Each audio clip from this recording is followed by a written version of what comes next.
maîtrise de Radio France est une formation musicale de haut niveau destinée à des enfants de 9 ans et plus. Sophie Janin, directrice musicale, nous en présente les principaux aspects. On accueille à Paris des élèves entre 9 ans et 17 ans, donc à partir de CM1 jusqu'au baccalauréat. On les suit donc pendant toute leur scolarité. Les élèves sont en classe à horaire aménagé, c'est-à-dire ils ont cours le matin d'enseignement général, histoire, mathématiques, etc. Et les après-midi sont consacrés entièrement à la musique.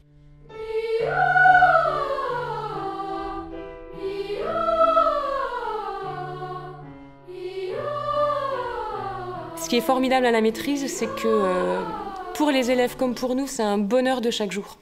Même si c'est fatigant, même s'il faut énormément d'énergie.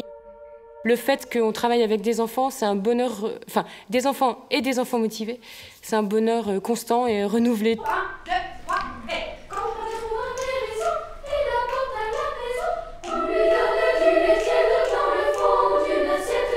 Il ne veut pas se dérouler lorsqu'il entend la cigale, la chantelle,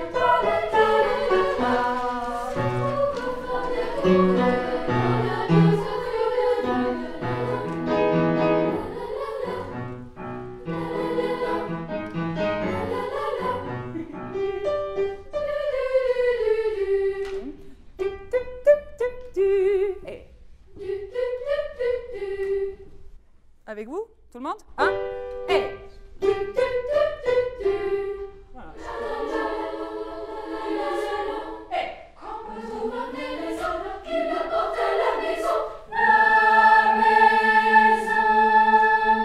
Les missions de la maîtrise ne sont pas articulées autour du fait de former des futurs musiciens professionnels ou chanteurs professionnels. Et notre mission est bien évidemment tout d'abord de fournir un chœur d'enfants au concert de Radio France de haut niveau, de pouvoir chanter à côté des orchestres et bien évidemment également proposer une scolarité qui emmène à nos élèves à être épanouis musicalement. Donc, une fois qu'ils passent le baccalauréat et qu'ils nous quittent, ils peuvent vraiment tout faire dans la vie. C'est-à-dire qu'ils passent quand même un baccalauréat général, que ce soit en S ou en L ou ce qu'ils choisissent. Mais après, ils peuvent vraiment se diriger vers de grandes écoles, vers la faculté, vers n'importe quelles études. Et s'ils souhaitent être musiciens ou plus tard, c'est vrai que la maîtrise leur donne aussi des bagages assez importants pour la suite. À l'invitation de la maîtrise, un autre chœur d'enfants, le Coro Clariere, arrive de Lugano en Suisse. Les deux chœurs ont le projet de donner en commun un concert à la Maison de Radio France.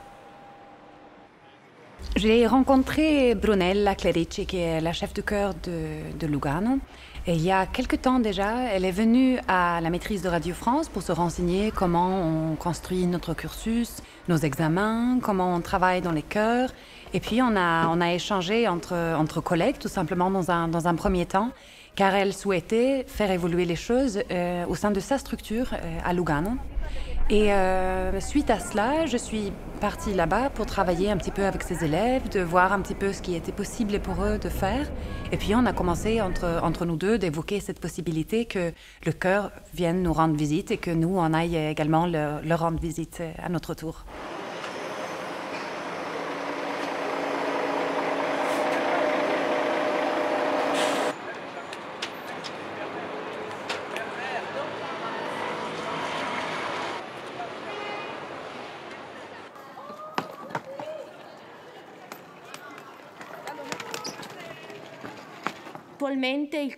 Actuellement, le chœur a à peu près 14 ans d'ancienneté. Il a vu défiler plus de 300 jeunes. C'est un chœur qui tourne sans cesse, comme tournerait une roue. Il y a ceux qui rentrent, ceux qui sortent, les plus jeunes qui arrivent et les plus grands qui partent. Tout le monde va bien, pas de malade?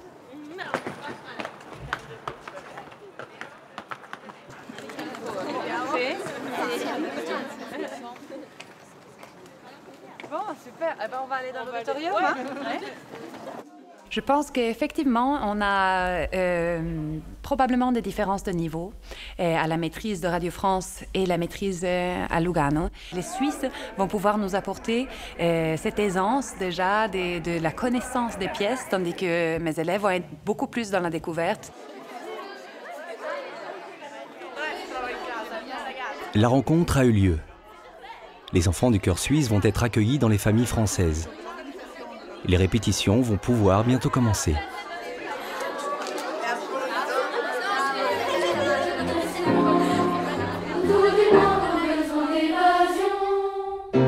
Les deux chœurs sont maintenant réunis dans l'auditorium pour répéter un programme très éclectique, allant de la Renaissance à la musique du XXe siècle.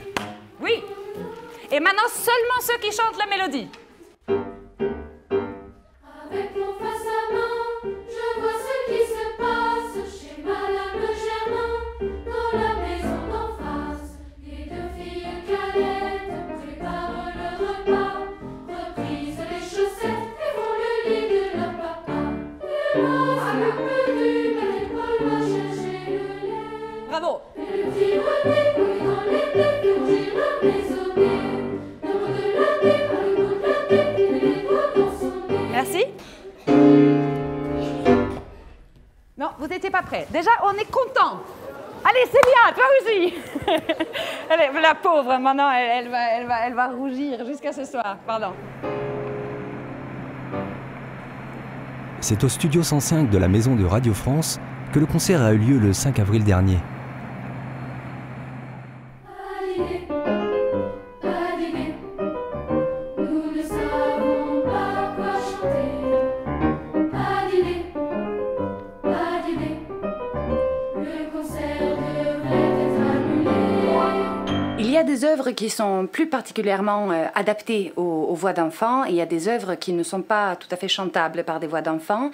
Maintenant, je pense que sur un plan esthétique, les enfants sont capables d'une grande expression. Ils ont une palette quand même très diversifiée.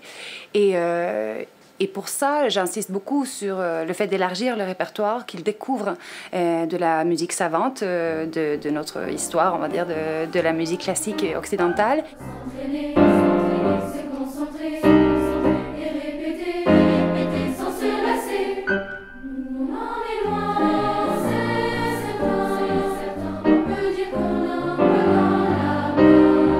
Si le travail, c'est la santé, soyons malades, c'est pas si compliqué.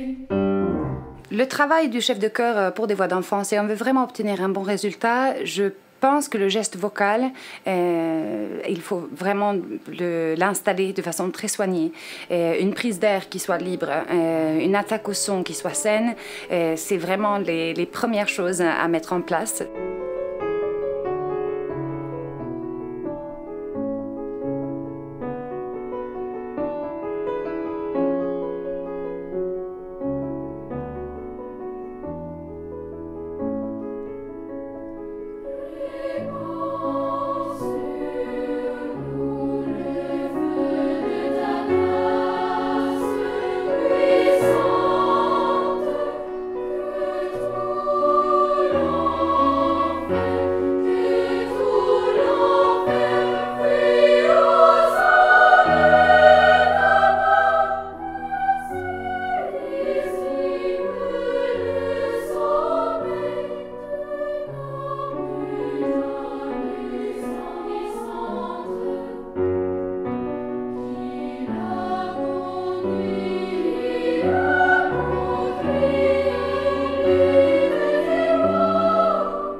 Les cantates de Bach, il y a encore 40-50 ans, c'était très à la mode, par exemple, d'entendre les sopranes et les altis chantés par des enfants. Mais un requiem de Brahms, ce n'est pas la même histoire. Là, ça a été chanté par des adultes depuis le début. Ce concert était simultanément enregistré pour l'émission Fabrication Maison de Dominique Boutel. Et c'était une belle expérience, oui. Qu'est-ce que vous pensez comme ça d'habiter dans des familles et de vivre une expérience de découverte d'un pays en passant par... Elle nous précise le haut niveau d'exigence musicale auquel le chœur de la maîtrise est astreint. Il y a un timbre des voix d'enfants qui est quelque chose qui touche certaines personnes, en particulier des compositeurs qui ont d'ailleurs écrit pour eux. Mais c'est vrai que ces enfants, au-delà de ça, sont quasiment des professionnels. Ce sont des enfants qui travaillent avec beaucoup d'exigences. Ils ont un chef de chœur qui les entraîne très loin, qui est très soucieuse de l'articulation, de la justesse. C'est un travail quotidien. Et oui, enfin bon, c'est une des belles formations de Radio France.